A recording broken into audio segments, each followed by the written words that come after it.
ওঠার পরে মেয়ের বায়না হচ্ছে সে এখন মাংস ভাত খাবে। আর ঘুম থেকে উঠে কেউ মাংস ভাত খায় এটা আমি প্রথম দেখলাম। যাই হোক, মেয়েকে দিয়ে দিলাম মাংস ভাত, সে কিন্তু মাংস ভাত খাচ্ছে। আর আর আমি লেগে পড়লাম অন্যান্য সংসারের কাজে। তো আজকে কিন্তু আমি বানাচ্ছি মেয়ের জন্য স্যুপ, সমস্ত সবজি দিয়ে যেমন রেগুলার করি। আজকে অ্যাড করে দিয়েছি শুধুমাত্র এর সঙ্গে কি বলো তো, পালং শাক।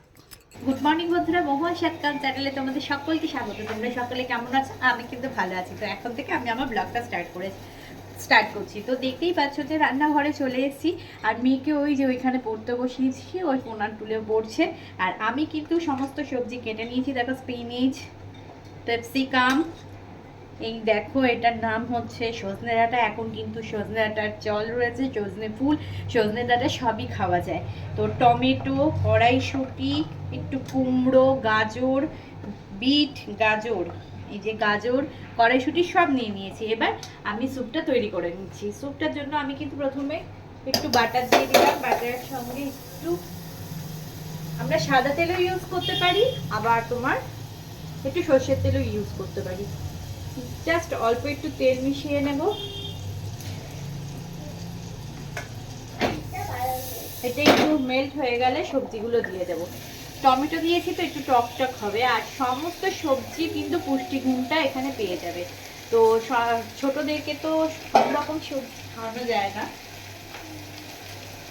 সেই ছোট কিন্তু আমার পাশে বসে রয়েছে বলে আমি স্পষ্ট বলতে পারছি না। তো এইগুলোকে ভালো করে গরম হলে এরকম করে নাড়িয়ে চাড়িয়ে নেব। একটু নুন মিষ্টি দেব, স্লাইট হলুদ দেব, স্লাইট হলুদ, জাস্ট তাড়াতাড়ি লেখো। আর একটু চিনি দেব।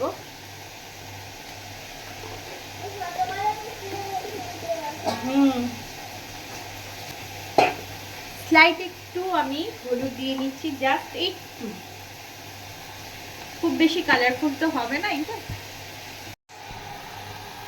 দেখো সমস্ত সবজির মিশ্রণ, এই যে কি সুন্দর লাগছে না দেখতে। চলো এটা এখনকার বাচ্চা বলো আর তখনকার বাচ্চা, যেই বাচ্চাই বলো, সবজি খেতে কিন্তু খুবই গায়ে জ্বর আসে। ইভেন এখনকার বাচ্চাদের তো খাওয়ানোই যায় না, তো বিভিন্ন প্রসেসে মাদেরকে খাওয়াতে হয়। চলো আমি সব সবজি নাড়িয়ে চাড়িয়ে নিয়ে কিন্তু প্রেসার কুকারে মুখটা আটকে দিচ্ছি। 5-7টা সিটি পড়বে, নামিয়ে নেব। আর এই দিকে কড়াইয়ে আমি কিন্তু বসিয়ে দিচ্ছি পালং শাক কেটেছিলাম, পালং শাক কাটা আছে। দাঁড়াও, দেখো পালং শাক ছিল, পালং শাক আমি কেটে নিয়েছি, এক আটি ছিল, তাই জন্য অল্প করে কুমড়ো আর আলু কেটে নিয়েছি। এবার কড়াই কিন্তু তেল দিয়ে নিয়েছি। সংসারে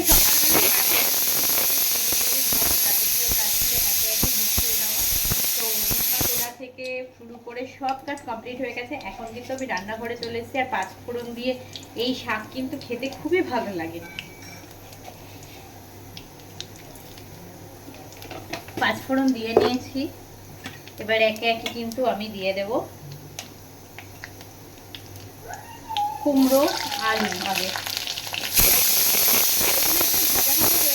তারপরে কিন্তু আমি শাকটা দেব।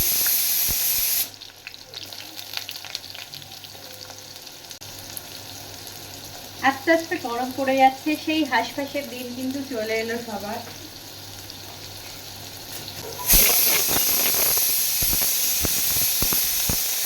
কুমড়ো আলুটা একটু ভাজা ভাজা হয়ে গেছে। চলো আমি কিন্তু এবার শাক দিয়ে দিচ্ছি।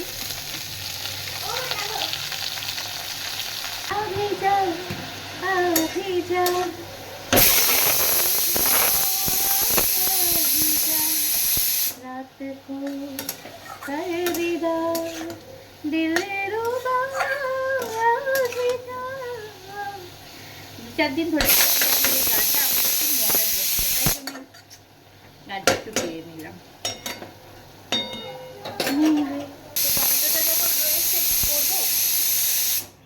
কিছুটা অংশ একটু নরম নরম হয়ে গেছে, যেটা কিনা তোমার ইয়েতে দেওয়াই যাবে না, খাবারের মধ্যে দেওয়া যাবে না, তাই জন্য আমি একটুখানি স্লাইট চিনি নিয়ে নিলাম। রান্নাঘর তো কি হয়েছে, স্কিন কেয়ারও করা যায়। দেখো আমি জাস্ট এরম করে রাফ করে নিচ্ছি।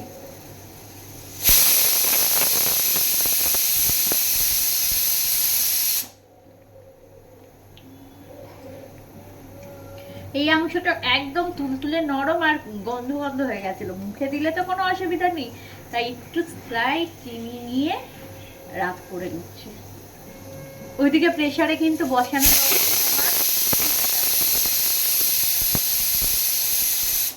আলু আর পটল মা কেটে দিয়ে গেছিল। এই দেখো পটলগুলো সুন্দর করে কেটেছে, আমি কাটতে পারি না বলে। তো আলু সিদ্ধ বসিয়ে দিয়েছি, জল একটু সিদ্ধ হলে আমি কিন্তু জলটা ঝরিয়ে নেব। দেখো স্যুপটা করেছিলাম, এই যে স্যুপের জিনিসটা দেখো একদম ফাইন পেস্ট করে দিয়েছি সব রকম সবজি, আর উপর থেকে একটু গোলমরিচ ছড়িয়ে দিয়েছি। এই দেখো পটল আলুর তরকারি, এটা বাবা কিন্তু বসিয়ে দিয়ে গরম জল বসিয়ে দিয়েছি, মেয়েকে স্নান করিয়ে নিই। আর চলো আজকে ব্লগ ভিডিওটা আমি এইটুকুনি রাখছি। যদি আজকে এই ব্লগ ভিডিওতে তোমাদের কারো কিছু ভালো লেগে থাকে, please like share and comment করতে ভুলো না। Please subscribe my channel. তো দেখা হচ্ছে নেক্সট ব্লগ ভিডিওতে। আর হ্যাঁ, 8 থেকে আসি তোমরা সকলে কিন্তু এই ব্লগ ভিডিও দেখতে পারো, আশা করি তোমাদের খুব ভালো লাগবে।